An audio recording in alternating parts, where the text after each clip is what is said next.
Mike here, and we're in New York, Queens. If you look above me, the train running, and we're in the heart of the city. But if you want to know, and you want to get a little old talk, and you want to know what's happening in Queens, you know the first stop is to go in the barbershop, because that's where all the conversation happens, and we want to find out what it's like to be a Caribbean person working in Queens. My friend told me about a guy named Prim, and we're going to interview him in the barbershop. Right here on Mike on the Mic. Let me go inside. I want to know your name. All right, so Mike on the Mic here, and we're going to talk to my friend Prim. Prim, hi, how are you, everybody? My name is Prim from 10502, Tony's Dance Barbershop. As you see, I have the best barbershop in Queens. Prim, where are you from? I was born and raised in Guyana, then moved to Trinidad, Charlieville. My wife is from Charlieville, Cemetery Road, Sugarwanas. I did some time over there, and then we moved to New York. My wife's sister is an attorney in Trinidad. The whole family is living in Trinidad, but me and my wife and my two daughters is in New York. I realize in Queens there's a lot of Trinidad and Guyanese connection. Why is that? We are the same people. We are West Indian, and people most civilized. We grow up with everybody. Like in New York, Pakistani and Bangladesh and Indian, they all live together. You know, New York unite people. We all have to deal with each other at the end of the day. So, you know, it's a love. You got to spread the love around. Prim, how long have you been in New York? I've been here 27 years. I've been in New York. I've been cutting hair 23 years now, full time. And, you know, I used to work with my trainee partner, Raj, the barber. And, you know, he learned me to cut hair. I used to work with a big Trinidadian barbershop, Raj. And he taught me the game as a kid. I used to go to high school then. And then, you know, now I'm over here, you know, open my own place, Tony's Den Barbershop. We have the tattoo spot in the back. We have everything, you know. Prim, before we go into get us a little more the history, how much for a haircut in Queens?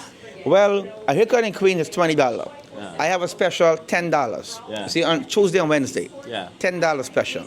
That's for the senior class of people and the people who want a regular haircut. So I look out for the whole community. People come from far, come over here to get the special with the kids. Not everybody afford to put $20 in somebody's pocket at a time. Times are hard sometimes. So we are the only body in Queens that have the special, and you know, that's how it is. Money had to make out here in Queens, right? So we didn't prevent Prim from having his customer and going ahead and doing the business. Well, this is the thing, you know. You got to make the money when the money is here. You got to take care of the client, you know. Client come, you have to take care of them. And Prim have a Tuesday $10 special, so you know. Yeah, I'm here 5 in the morning. Sometimes I'm cutting my partner here 5 in the morning. 5 in the morning I open, 5 in the morning until appointment close. So it's a full-time barbershop, you know, full-time. And from a realistic perspective, a lot of Caribbean people, they put it as in the starlight. It's everybody dream to come and live in America. Let's give a little reality. What it's like to go from Guyana and come into actually living in Queens? Well, as you know, Guyana have no protection fee for the people. So New York have a protection fee. You can see the door open. So New York City is everybody's dream.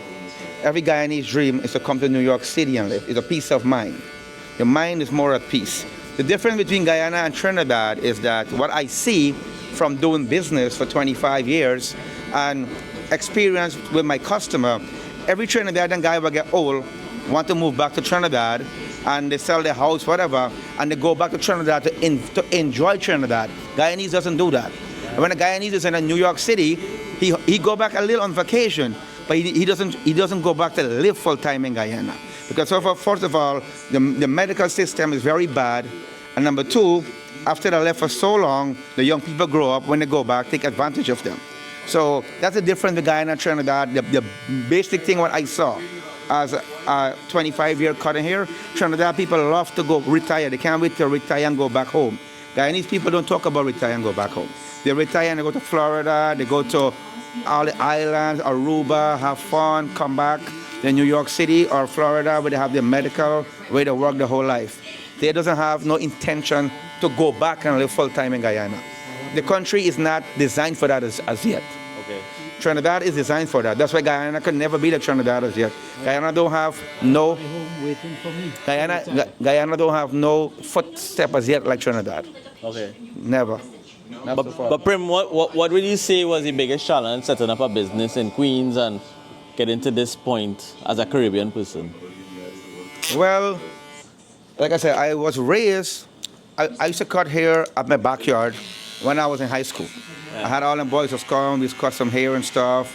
And then when the winter reached, me and a friend was walking through the street, and we saw this old Indian man, a Trinidadian guy, and he was like, "You guys need a haircut?" And I was like, "No, I'm a barber. I want to cut hair." And he was like, "Well, you have to bring somebody." And I'm like, "I have my friend right here." He said, "Give somebody a haircut." And the minute I gave the guy a haircut, he was like, "You can start to work right away." And since then, this is all I've been doing. Barbering. I teach like 25 guys how to cut hair. I send them barber school. I went barber school, America Barbering Institute, 229 West 8th Avenue. I was there as a kid. After high school, I used to go to barber school. And that's what really motivated me to see a lot of, all kind of people cut hair there. A lot of Jews, a lot of Spanish people, very few West Indian. I was the second youngest guy there. There are not a lot of young people. And that motivated me a lot to stick to this business. Stick to one business. In New York City, stick to one business, you can make money. You can't jump all over the place. You have to, good in what you do and stick one place. People are going to support you, and you have to respect your client, and you have to be there, and you have to go with appointment and timing. That we're going to make you successful, or a successful businessman. Everybody has things to do and place to go. People wants to deal professionally as a businessman, and that's who I am, a professional businessman. I get up 4:30, 5 o'clock. If this guy in my chair have to go out tomorrow morning and he call me, I'm on the same page, I will be here 5 o'clock just to cut his hair. Just to cut his hair to make sure he's comfortable with me. So he can stick with me. Yeah. I'm a full-time barber, not a part-time barber. That's my key to success. That's my main key to the goal. I have to keep the people in here. Again, the minute they come one time, I'm not here, two times, I'm not here, or I keep missing my appointment, then he's not going to be here. There's so much barbershop around now. There's so much people move into Queens. You understand? Queens are very, very, very popular right now. And all these migrants come in and stuff, everybody looking for a job, So you got to upkeep your business. You got to upkeep your place. That's the secret, One thing I noticed is that a lot of people are willing to work hard. What are your words of advice for those Caribbean people who don't understand the meaning of what it really means to work hard? Well, a lot of Caribbean people who work for me in this barbershop, the time when is the business, they hang out too late and they don't respect the business. They don't respect themselves as the business. Because I open 5:30 and these guys come to work 11 o'clock. I ask them, where were you guys? Oh, and they went party last night and they was doing this. But they don't respect their client. People come here, look for them, and then at one time, two times, people leave them, and then I lose them as a barber that works for me, because when they don't have client, they tell me they don't have client. But they don't respect their client. They party and put all the thing first before business. Yeah. You have to put business first, business knowledge first, and then put anything second. In America, you married your job first, then your wife comes second. So you have to put the business first. That will happen to a lot of Trinidadian that come and work for me in this country. They party too much. When it's time to play cricket, they want cut hair, they want to play wind ball. They go wind ball, they can't come back to the barbershop. They drink, they smoke, they party, and then the body not ready to work when the money is here. And when the money is here on the weekend, you have to be here. That's how anybody can be successful. You have to be here when the money is here. And when there is no money, then you have time to go chill. Yeah. Then you can do whatever you want to do. That's the key. Mike on the mic, so what we learned here today is the fact that all that is rosy is not just like that. You have to work very hard. So we learned from Prim today that it's really hard. You have to do a lot of hard work in order for you to be successful. Anyway, any part of the world. Work hard and the success will follow. Thank you for joining me here on Mike on the Mic. We're just giving you a little flavor and a little taste of what it's like to live in Queens, New York. And what I've been understanding so far is that you have to work very hard in order for you to be a Caribbean person living in the USA. Take care from Mike on the Mic.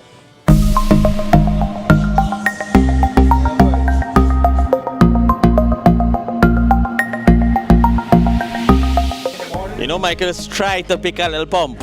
We could pump here, man.